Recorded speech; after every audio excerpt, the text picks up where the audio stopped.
Bismillah, Assalamualaikum warahmatullahi wabarakatuh. Innal hamdalillah nahmaduhu wa nasta'inuhu wa nastaghfiruh wa na'udzu billahi min syururi anfusina wa sayyiati a'malina may yahdihillahu fala mudhillalah wa may yudlilhu fala hadiyalah. Asyhadu an la ilaha illallah wahdahu la syarikalah wa asyhadu anna Muhammadan abduhu wa rasuluh. Allahumma shalli ala Muhammad wa ala ali Muhammad kama shallaita ala Ibrahim wa ala ali Ibrahim innaka Hamidum Majid. Yaqulu Allah Ta'ala fil Qur'anil Karim, a'udzu billahi minasyaitonir rajim. Ya ayyuhalladzina amanu taqullaha haqqa tuqatih wa la tamutunna illa wa antum muslimun. Amma ba'du, jamaah Masjid Sholihin yang insyaallah dirahmati oleh Allah, sudah menjadi semestinya bagi kita untuk selalu mensyukuri segala nikmat yang telah Allah berikan kepada kita, nikmat sehat, nikmat iman, sehingga pada kesempatan malam ini kita masih dapat melaksanakan salah satu ibadah, salah satu kewajibannya yaitu sholat tarawih, dan juga kita masih diberi kesempatan oleh Allah untuk dapat bertemu di bulan Ramadan yang penuh dengan keberkahan di tahun ini. Alhamdulillahirabbil alamin. Tak lupa pula sholawat serta salam senantiasa kita haturkan kepada Nabiullah Muhammad sallallahu alaihi wasallam. Beliaulah manusia terbaik yang Allah utus kepada hambanya, kepada kita, untuk menjelaskan bagaimana cara terbaik kita untuk mendapatkan nikmat Allah, yang mana nikmat Allah itu telah Allah gambarkan dengan surganya yang penuh dengan kenikmatan, dan juga menjelaskan kepada kita bagaimana cara terbaik kita untuk menjauhkan diri kita dari murka Allah, yang mana murka Allah itu Allah gambarkan dengan nerakanya yang penuh dengan azab. Na'udzubillahi min dzalik. Jamaah Masjid Sholihin yang insyaallah dirahmati oleh Allah, insyaallah saya akan menyampaikan tentang hakikat mencintai Al-Quran atau fungsi Al-Quran pada kehidupan kita sehari-hari. Diciptakannya kita di dunia tidak lain hanyalah untuk beribadah kepada Allah, sebagaimana yang telah Allah firmankan, wa ma khalaqtul jinna wal insa illa liya'budun. Tidaklah aku ciptakan jin dan manusia melainkan untuk beribadah kepadaku, beribadah kepada Allah. Jadi setiap apa yang kita lakukan setiap harinya kita niatkan untuk beribadah kepada Allah. Kita bekerja untuk menafkahi keluarga, ya kita niatkan untuk ibadah menafkahi keluarga. Adik-adik yang sekolah, ya kita sekolah, ya kita niatkan untuk beribadah menuntut ilmu. Kita kerja bakti, kita bareng-bareng, ya saling silaturahmi dengan tetangga, ya berbuat baik dengan tetangga. Kita niatkan untuk ibadah, yaitu menyambung silaturahmi dengan tetangga, dengan sesama. Kemudian dalam kehidupan kita memiliki pedoman dalam agama Islam, ya. Kita sebagai umat Islam, seorang muslim memiliki pedoman, ialah Al-Quran, ya. Pedoman itu yang nantinya akan menjadi menuntun kita untuk selalu menjalankan kehidupan kita di dunia sesuai dengan aturan yang telah Allah tetapkan. Lantas apa sih tujuan Al-Quran diturunkan kepada kita yang dapat kita lakukan sehari-hari? Tujuannya pertama ialah sebagai petunjuk hidup, sebagaimana yang telah Allah firmankan di dalam surat Al-Baqarah, "Dzalikal kitabu la raiba fihi hudal lil muttaqin." Kitab Al-Quran ini tidak ada keraguan di dalamnya, menjadi petunjuk bagi mereka yang bertakwa. Jadi dalam ayat ini Allah sudah sangat jelas bahwasanya Allah menurunkan Al-Quran itu sebagai petunjuk, sebagai pedoman bagi kita untuk dapat melaksanakan segala perintah dan menjauhi segala larangan yang telah Allah tetapkan di dalam Al-Quran.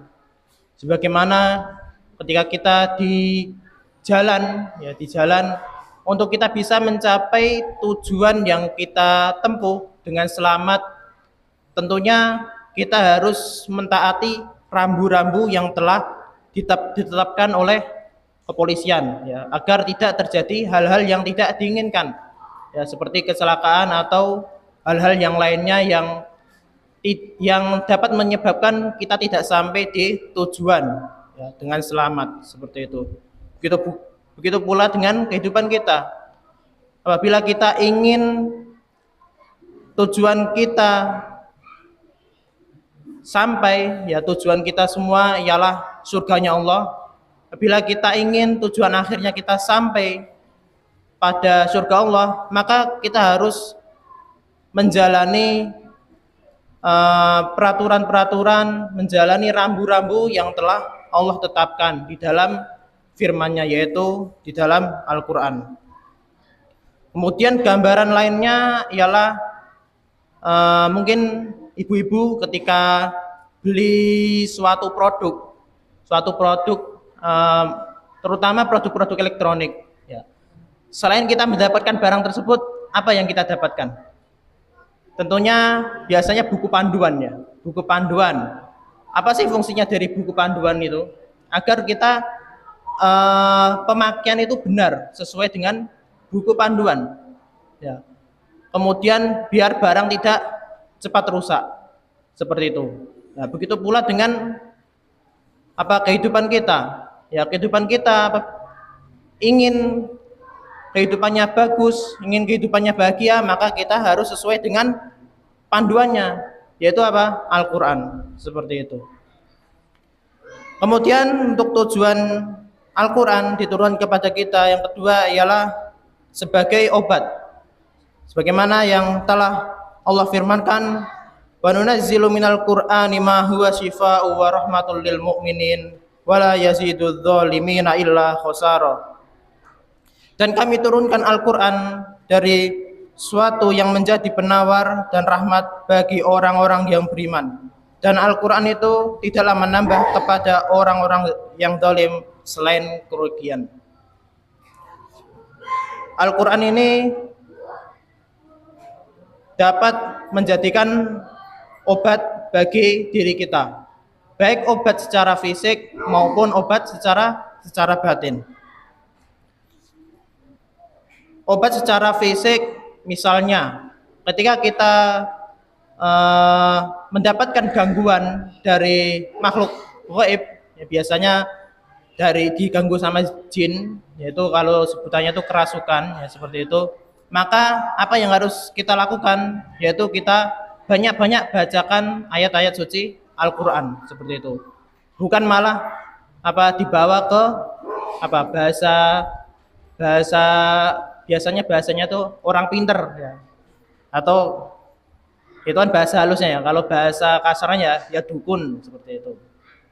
Yaitu bukan malah dibawa ke dukun ataupun bahasanya orang pinter itu tadi, ya. Justru kalau kita bawa ke dukun, malah kita jatuhnya yaitu syirik, seperti itu.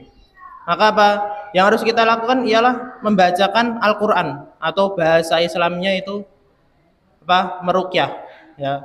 diruqyah dengan bacaan-bacaan Al-Qur'an untuk mengusir jin yang mengganggu pada tubuh seseorang tersebut. Diriwayatkan dari Ibnu Hibban dari Aisyah radhiyallahu anha, ia berkata, anna Rasulullah sallallahu alaihi wasallam dakhala 'alaiha wa imra'atun tu'alijuha aw tarkiha qala alijiha bi kitabillah. Sesungguhnya Rasulullah sallallahu alaihi wasallam ketika masuk menemuinya sementara ada seorang wanita yang sedang mengobatinya atau meruqyahnya, maka beliau bersabda, obatilah dia dengan kitab Al-Quran. Maksudnya yaitu diobati dengan bacaan-bacaan Al-Quran.